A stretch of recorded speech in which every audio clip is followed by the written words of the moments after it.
Okay, thank you everybody. I'm Guy Smith, President of the Alberta Union of Provincial Employees. I want to thank you all for coming today on this cold Alberta winter day. I'm joined here by our negotiator, Kevin Davidiuk, and the elected negotiating team behind me and beside me here that's representing 22,000 healthcare workers in every Alberta Health Services facility in every community in Alberta. These workers constitute the General Support Services of Alberta Health Services, and they are the foundation and the backbone of the entire healthcare system, without whom doctors, nurses, and other professionals are unable to do their jobs. Their work covers a wide range of important services such as surgical processors who sterilize surgical tools, environmental services who fight deadly superbugs, therapy assistants who help people get their lives back on track, unit clerks who ensure a smooth flow of information between patients and their doctors and other healthcare professionals, and many, many more varied and important jobs. All of these employees are as equally crucial to the healthcare team as any other group of employees in Alberta Health Services.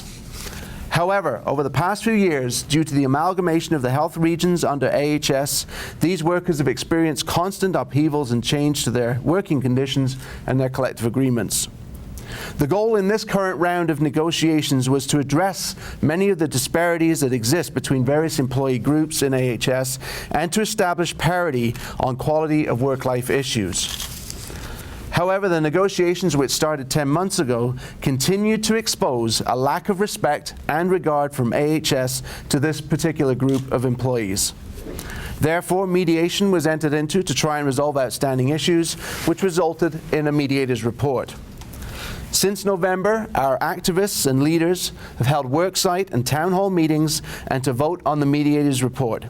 This took place in communities and worksites from one corner of the province to the other.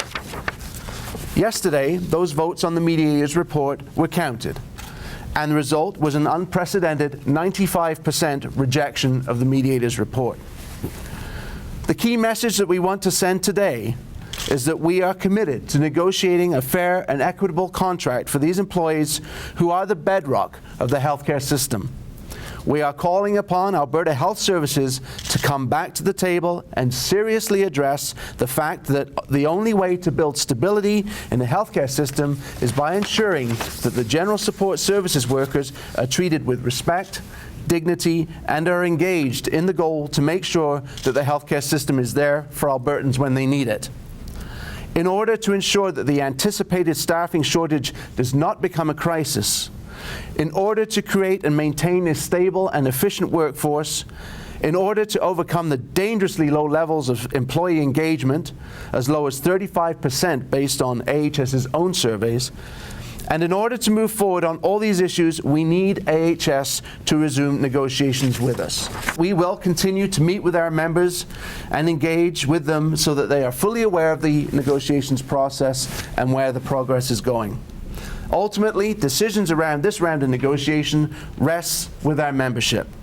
They have displayed amazing fortitude and pride in the important work that they do for Albertans every single day, knowing that without them, the healthcare system would come to a grinding halt. And they are determined to secure a collective agreement that recognizes that.